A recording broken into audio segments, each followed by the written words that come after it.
ನಮಸ್ಕಾರ. ಗೌತಮ್ ನ್ಯೂಸ್ ಕರ್ನಾಟಕ ಜಮಖಂಡಿಯಿಂದ ಹೊಸ ಅಪ್ಡೇಟ್ ಬರ್ತಾ ಇದೆ ನೋಡಿ.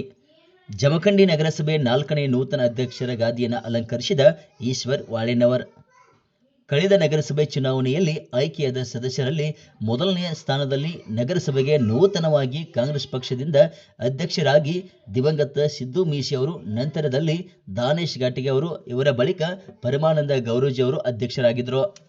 ಮತ್ತೆ ಅವಿರೋಧವಾಗಿ ನೂತನ ಅಧ್ಯಕ್ಷರಾಗಿ ಈಶ್ವರ್ ವಾಳೇನವರ್ ಆಯ್ಕೆಯಾಗಿದ್ದಾರೆ. ನೂತನ ಅಧ್ಯಕ್ಷರಾದ ಈಶ್ವರ್ ವಾಳೇನವರ್ ಅವರ ಅಭಿಮಾನಿ ಬಳಗದಿಂದ ಭಂಡಾರ ಹಾಗೂ ಗುಲಾಲ್ ಎರಚಿ ಪಟಾಕಿಗಳನ್ನು ಸಿಡಿಸಿ ಸಿಹಿಯನ್ನು ಹಂಚಿ ಸಂತೋಷವನ್ನು ಹಂಚಿಕೊಂಡ್ರು. ನಗರದ ಪ್ರಮುಖ ರಸ್ತೆಯ ಮೂಲಕ ಡಿಜೆ ಸಾಂಗ್ಗಳನ್ನು ಹಂಚಿಕೊಂಡು ಭವ್ಯವಾದ ಮೆರವಣಿಗೆಯನ್ನು ಮಾಡಲಾಯಿತು. ತೆರೆದ ವಾಹನದಲ್ಲಿ ಭವ್ಯವಾದ ಮೆರವಣಿಗೆಯಲ್ಲಿ ಮಾಜಿ ಶಾಸಕ ಆನಂದ ನ್ಯಾಮಗೌಡ, ಬಸವರಾಜ ನ್ಯಾಮಗೌಡ ಸೇರಿದಂತೆ ನಗರಸಭೆ ಸದಸ್ಯರು, ಕಾಂಗ್ರೆಸ್ ಪಕ್ಷದ ಮುಖಂಡರು ಹಾಗೂ ನಾಯಕರು, ಕಾರ್ಯಕರ್ತರು ಹಾಗೂ ಈಶ್ವರ್ ವಾಳೇನವರ್ ಅವರ ಅಭಿಮಾನಿ ಬಳಗದವರು ಮೆರವಣಿಗೆಯಲ್ಲಿ ಭಾಗಿಯಾಗಿದ್ದರು. ನಿರಂತರ ಸುದ್ದಿಗಾಗಿ ನೋಡ್ತಾ ಇರಿ ಗೌತಮ್ ನ್ಯೂಸ್ ಕರ್ನಾಟಕ. ಸಂಪಾದಕರು ಭರತೇಶ್ ಪಾನಕ್ನವರ್, ಜಮಖಂಡಿ. ಅದು ಕಾಂಗ್ರೆಸ್ ಪಕ್ಷದಲ್ಲಿ ಮಾತ್ರ. ಅದೇ ಒಂದು ರೀತಿಯಲ್ಲಿ ಹಿಂದಿನ ಅಧ್ಯಕ್ಷರಾಗಿರ್ತಕ್ಕಂಥ ಪರಮಾನಂದ ಗೌರೂಜಿ ಅವರು, ಅವರ ಅವಧಿ 15 ತಿಂಗಳವರೆಗೆ ಅವಧಿ ಇತ್ತು. ಆದ್ರೂ ಕೂಡ ಕಾಂಗ್ರೆಸ್ ಪಕ್ಷದ ಒಂದು ತತ್ವ ಸಿದ್ಧಾಂತ ಎಲ್ಲಾ ಸಮಾಜಕ್ಕೆ ಅವಕಾಶ ಸಿಗಬೇಕು ಅನ್ನುವಂತ ಒಂದು ನಿಟ್ಟಿನಲ್ಲಿ ತಮ್ಮ ಒಂದು ಇರ್ತಕ್ಕಂಥ ಅವಧಿಯನ್ನೇ ತ್ಯಾಗ ಮಾಡಿ ಕಾಂಗ್ರೆಸ್ ಪಕ್ಷದ ಹಿರಿಯ ಸದಸ್ಯ, ನಗರಸಭೆ ಹಿರಿಯ ಸದಸ್ಯ ಈಶ್ವರ್ ವಾಳೇನವರ್ ಅವರು ಒಬ್ಬ ಹಿಂದುಳಿದ ವರ್ಗದ ಸಮಾಜದಿಂದ ಬಂದಿರತಕ್ಕಂಥ ವ್ಯಕ್ತಿಯನ್ನು ನಗರಸಭೆ ಅಧ್ಯಕ್ಷರಾಗಿ ಕಾಣಲಿಕ್ಕೆ ಅವಕಾಶ ಮಾಡಿಕೊಡ್ಬೇಕು ಅಂತ ಹೇಳಿ ತಮ್ಮ ಸ್ಥಾನಕ್ಕೆ ರಾಜೀನಾಮೆಯನ್ನು ಕೊಟ್ಟು ಇವತ್ತು ಈಶ್ವರ್ ವಾಳೇನವರ್ ಅವರು ನಗರಸಭೆ ಅಧ್ಯಕ್ಷರಾಗಿ ಕಾಣಲಿಕ್ಕೆ ಸಾಧ್ಯ ಆಗಿದೆ ಅಂತಕ್ಕಂಥ ಮಾತನ್ನು ಹೇಳಲಿಕ್ಕೆ ಬಯಸ್ತೇನೆ. ಇಂತಹ ಒಂದು ತ್ಯಾಗಮಯ ಭಾವನೆ ಎಲ್ಲರೂ ನಾವು ನೋಡ್ಲಿಕ್ಕೆ ಸಾಧ್ಯ ಆಗಿದ್ರೆ ಅದು ನಮ್ಮ ಕಾಂಗ್ರೆಸ್ ಪಕ್ಷದಲ್ಲಿ ಮಾತ್ರ. ಮತ್ತು ಎಲ್ಲಾ ಸಮಾಜಕ್ಕೆ ಅವಕಾಶ ಕೊಡುವಂತ ಪಕ್ಷ ಇವತ್ತು ದೇಶದಲ್ಲಿ ಎಲ್ಲ ಯಾವ್ದಾದ್ರು ಆಗಿದ್ರೆ ಅದು ಕಾಂಗ್ರೆಸ್ ಪಕ್ಷ ಮಾತ್ರ ಅಂತಕ್ಕಂಥ ಮಾತನ್ನು ಹೇಳಲಿಕ್ಕೆ ಬಯಸ್ತೇನೆ. ಇನ್ನೊಂದು 4-5 ತಿಂಗಳ ಅವಧಿ ಏನಿದೆ, ಈ ಅವಧಿಯಲ್ಲಿ ನೂತನವಾಗಿ ಆಯ್ಕೆ ಆಗಿರ್ತಕ್ಕಂಥ ಈಶ್ವರ್ ವಾಳೇನವರ್ ಅವರು ಅಧ್ಯಕ್ಷರಾಗಿ ಆಯ್ಕೆ ಆಗ್ಯಾರ. ಅವರ ಆಡಳಿತ ಅವಧಿಯಲ್ಲಿ ಜಮಖಂಡಿ ಇನ್ನಷ್ಟು ವೇಗವಾಗಿ ಅಭಿವೃದ್ಧಿಗಳಲ್ಲಿ ಎಲ್ಲಾ ಮೂಲಭೂತ ಸೌಕರ್ಯಗಳನ್ನ ಕೊಡುವಂತ ಕಾರ್ಯ ಅವರಿಂದ ಆಗಲಿ ಅಂತ ಹೇಳಿ ನಾನು ಆಶಿಸಿ, ಅವರಿಗೆ ಬೇಕಾಗಿರ್ತಕ್ಕಂಥ ಒಂದು ಸಹಕಾರ, ಸಹಾಯ ಇವತ್ತು ರಾಜ್ಯದಲ್ಲಿ ಕಾಂಗ್ರೆಸ್ ಪಕ್ಷದ ಒಂದು ನೇತೃತ್ವದ ಸರ್ಕಾರ ಇರೋದ್ರಿಂದ ಅವ್ರಿಗೆ ಏನೇನು ಸಹಕಾರ ಬೇಕಾಗ್ತದೆ ಸರ್ಕಾರ ವತಿಯಿಂದ, ಆ ಸರ್ಕಾರದಿಂದ ಕೊಡುವಂತ ಎಲ್ಲಾ ಸಹಕಾರವನ್ನ, ಸೌಲಭ್ಯವನ್ನು ಕೊಡ್ಲಿಕ್ಕೆ ನಾವು ಕೂಡ ಅವರಿಗೆ ಕೈ ಜೋಡಿಸ್ತೀವಿ ಅಂತಕ್ಕಂಥ ಮಾತನ್ನು ಹೇಳಲಿಕ್ಕೆ ಬಯಸ್ತೀನಿ. ಸರ್, ಇನ್ನೊಂದು ವಿಷಯ, ಈಗ ಕಳೆದ 5 ವರ್ಷದಲ್ಲಿ 4 ಜನ ಅಧ್ಯಕ್ಷರಾದ್ರು. ಅದು ಯಾಕೆ ಆದ್ರು, ಏನು ಕಂಟಿನ್ಯೂ ಯಾಕೆ ಆಗಲಿಲ್ಲ? ಕಂಟಿನ್ಯೂ ಯಾಕೆ ಆಗ್ಲಿಲ್ಲ ಅಂದ್ರೆ ನೋಡ್ರಿ, ನಾನು ಮೊದಲೇ ಹೇಳಿದೆ, ಕಾಂಗ್ರೆಸ್ ಪಕ್ಷ ಎಲ್ಲಾ ಸಮಾಜಕ್ಕೆ ಅವಕಾಶ ಕೊಡ್ಬೇಕನ್ನುವಂತ ಒಂದು ಮನೋಭಾವನೆ ಇಟ್ಕೊಂಡಿರ್ತಕ್ಕಂಥ ಪಕ್ಷ.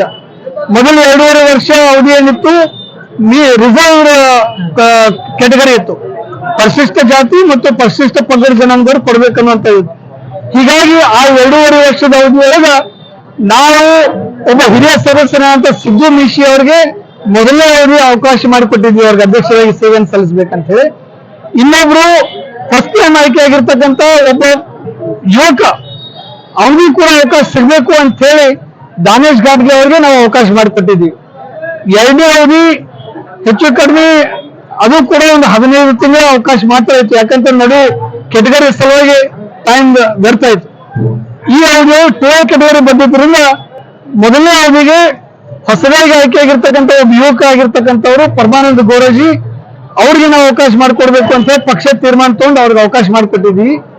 ಮತ್ತು ಇನ್ನ 2ನೇ ಅವಧಿ ಸಿಗುವಂತ ಸಾಧ್ಯತೆಗಳಿಲ್ಲ ಅಂತ ಹೇಳಿ ಮನಗಂಡಾಗ ಇನ್ನೊಬ್ಬ ಹಿರಿಯ ಸದಸ್ಯ, 2A ಕೆಟಗರಿಯಲ್ಲಿರುವಂತ ಇನ್ನೊಬ್ಬ ಹಿರಿಯ ಸದಸ್ಯ ಈಶ್ವರ್ ವಾಳೇನವರ್ ಅವ್ರಿಗೂ ಕೂಡ ಅವಕಾಶ ಸಿಗಬೇಕು. ಕಾಂಗ್ರೆಸ್ ಪಕ್ಷ ಯಾವತ್ತೂ ಎಲ್ಲಾ ಸಮಾಜದವ್ರನ್ನ ಸಮಾನವಾಗಿ ಕಾಣುವಂತ ಪಕ್ಷ ಇರೋದ್ರಿಂದ ಅವ್ರಿಗೂ ಅವಕಾಶ ಸಿಗ್ಬೇಕಂತ ಹೇಳಿ ಪರಮಾನಂದ ಗೌರೂಜಿ ಅವರಿಂದ ರಾಜೀನಾಮೆಯನ್ನು ಕೊಟ್ಟು ಈಶ್ವರ್ ವಾಳೇನವರ್ ಅವ್ರನ್ನ ಆ ಸ್ಥಾನದಲ್ಲಿ ಕೂರಿಸಿ ಕಾಂಗ್ರೆಸ್ ಪಕ್ಷ ತನ್ನ ತತ್ವ ಸಿದ್ಧಾಂತಗಳನ್ನು ಬರೇ ಹೇಳೋದಷ್ಟೇ ಅಲ್ಲ, ಮಾಡಿ ತೋರಿಸೋದ ಕೆಲಸ ಇವತ್ತು ಕಾಂಗ್ರೆಸ್ ಪಕ್ಷ ಮಾಡಿದೆ ಅಂತಕ್ಕಂಥ ಮಾತನ್ನು ಹೇಳಿಕ್ ಬಯಸ್ತೀನಿ. Thank you. ಆಶಾಭಾವದಿಂದ ಇತ್ತು. ಅದರಿಂದ ನಮ್ಮ ಮಾಜಿ ಜನತೆ ಶಾಸಕರ ಆನಂದ ನ್ಯಾಮಗೌಡರು ನಮ್ಮೆಲ್ಲ ಹಿರಿಯರು ನನಗೆ ಸರ್ಕಾರ ಕೊಟ್ಟಿರೋ ಅಧ್ಯಕ್ಷರು ಮಾಡಿದ್ರು. ಒಂದು ಆಶಾಭಾವದಿಂದ ಇತ್ತು, ಅದು ಪೂರೈಕೆ ಎಲ್ಲರಿಗೂ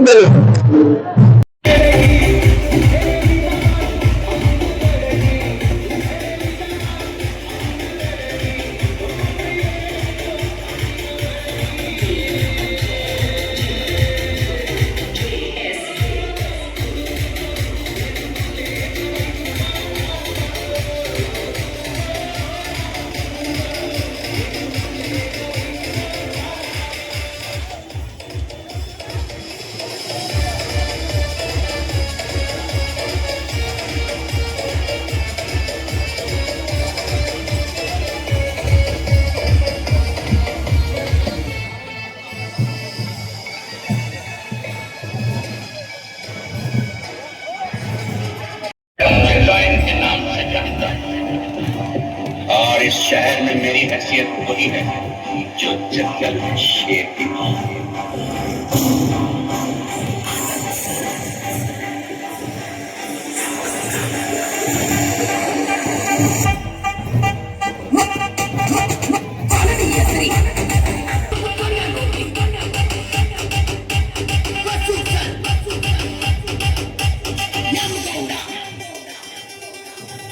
जब शिकार का वक्त आएगा तब हम जरूर जंगल में आएंगे।